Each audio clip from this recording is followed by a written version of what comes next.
اعوذ باللہ من الشیطان الرجیم بسم اللہ الرحمن الرحیم تو گنی از ہرد عالم من فقیر روز محشر عذر ہائے من پذیر با اگر بینی حسابم ناگزیر از نگاہ مصطفیٰ پنہا بگیر.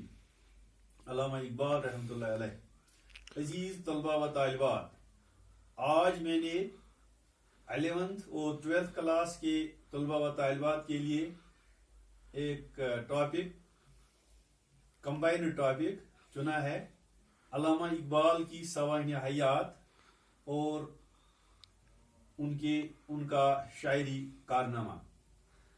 تو جہاں تک علامہ اقبال کی سوانح حیات کا تعلق ہے، علامہ اقبال رحمۃ اللہ علیہ 9 نومبر 1877 عیسوی کو سیالکوٹ پاکستان میں پیدا ہوئے. تو علامہ اقبال کی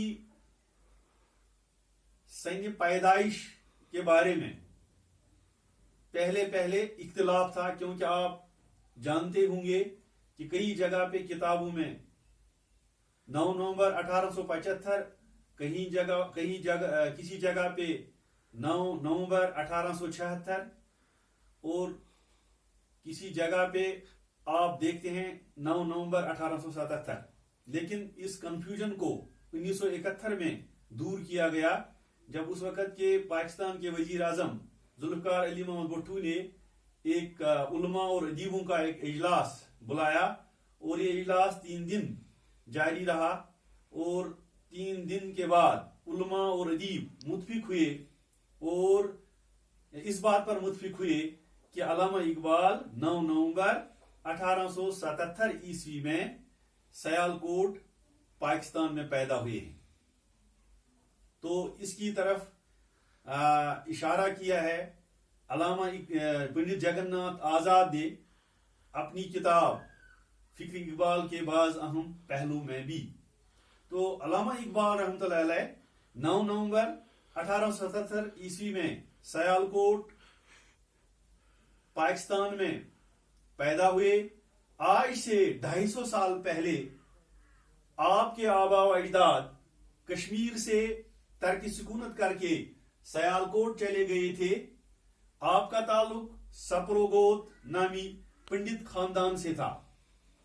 آپ کے والد کا نام شیخ نور محمد تھا اور آپ کی والدہ کا نام امام بی بی تھا. آپ کے والدین زیادہ پڑھے لکھے نہ تھے، لیکن پاکیزہ خصلت تھی، جس کی وجہ سے سیالکوٹ شہر میں انہیں خاص مقام حاصل تھا. آپ کے والد کو سیالکوٹ میں ایک چھوٹا کاروبار تھا. علامہ اقبال نے ابتدائی تعلیم سیالکوٹ سے ہی حاصل کی اور اس کے بعد انٹرمیڈیٹ کا امتحان بھی سیالکوٹ میں پاس کیا. فارسی اور عربی تعلیم سید میر حسن سے حاصل کی.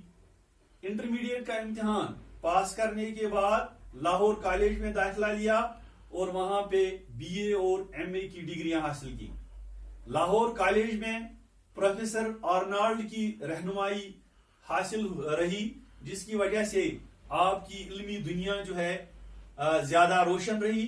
علامہ اقبال رحمۃ اللہ علیہ کو خدا تعالیٰ نے 3 نعمتوں سے نوازا تھا: بزرگ والدین، قابل استاد اور خدا داد ذہنی صلاحیت.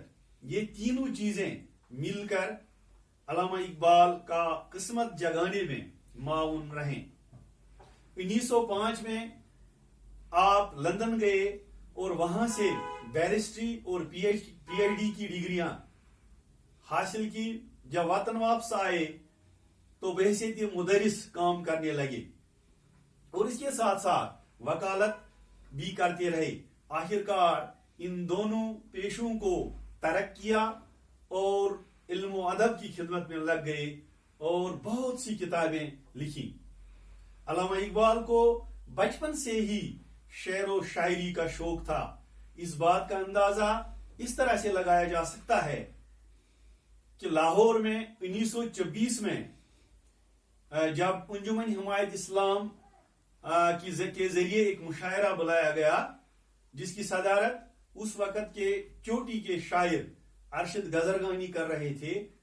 22 سال کی عمر میں علامہ اقبال نے اس مشاعرے میں شرکت کی اور یہ شعر پڑھا: موتی سمجھ کے شانی کریمی نے چن لیے، موتی سمجھ کے شانی کریمی نے چن لیے، قطرے جو تھے میرے ارکِ انفال کے. تو ارشد گزرگانی یہ شعر سن کر چونک اٹھے اور کہا: ارے اقبال، اتنی چھوٹی عمر میں اتنا بڑا شعر. آپ نے اپنی شاعری کے ذریعے ملت اسلامیہ کو خواب غفلت سے جگانے کی کوشش کی، اور آپ کی شاعری ایک پیغام ہے. آپ کے کلام میں میر جیسا سوز و گداز، غالب کی نکتہ آفرینی، مومن کی نازک خیالی اور شیکسپیئر کی فطرت نگاری نظر آتی ہے. آپ کی شاعری کو 4 ادوار میں بانٹا جا سکتا ہے. پہلے دور میں وطنیت اور قومیت کے موضوع ملتے ہیں، جیسا کہ ایک جگہ علامہ اقبال نے لکھا ہے: سارے جہاں سے اچھا ہندوستان ہمارا، ہم بلبلیں ہیں اس کی یہ گلستان ہمارا. اسی طرح سے ترانہ ملی میں لکھا ہے: چین و عرب ہمارا، ہندوستان ہمارا، مسلم ہے ہم وطن ہے سارا جہاں ہمارا. تو اسی طرح سے دوسرے دور میں سیاسی امور ملتے ہیں: جلال بادشاہی ہو کہ جمہوری تماشا ہو، جدا ہو دین سیاست سے تو رہ جاتی ہے چنگیزی. اور تیسرے دور میں فلسفیانہ موضوع ملتے ہیں: خودی کو کر بلند اتنا کہ ہر تقدیر سے پہلے خدا بندے سے خود پوچھے بتا تیری رضا کیا ہے. اور چوتھے دور میں جوانوں سے خطاب: نوجوانوں موڑ سکتے ہو تو موڑو رخ زمانے کا، نوجوانوں موڑ سکتے ہو تو موڑو رخ زمانے کا، اگر طاقت نہیں تم میں تو پھر تم نوجوان کیوں ہو. تو بالی جبریل، ضرب کلیم، بانگی درا اور ارمانگن حجاز علامہ اقبال کی اردو شاعری کے مجموعے ہیں. اس کے علاوہ فارسی تصانیف میں پیام مشرق، اسرار خودی، اسرار بے خودی، زبور عجم اور پسچ باید کرد ہیں. آپ 21 اپریل 1938 کو اس دنیا سے رخصت ہوئے، اور رخصت ہونے سے 5 منٹ قبل یہ شعر کہہ گئے: نشان مرد مومن باتو گویم، نشان مرد مومن باتو گویم، چون مرگ آید تبسم بر لب اوست.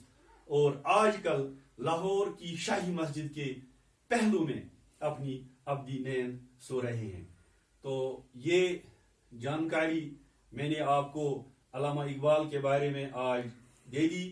تو انشاءاللہ دوسرا لیسن لے کر میں آپ کے سامنے پھر حاضر ہو جاؤں گا. آج اتنا ہی کافی ہے، اور مجھے اس کے ساتھ یہ امید بھی ہے کہ آپ اس کو گھر میں اچھی طرح سے دیکھیں گے اور ایک اپنی کاپی پہ اس کا ایک نوٹ بنا کے اس کو زیادہ سمجھنے کی کوشش کریں گے. وآخر دعوانا الحمدللہ رب العالمین.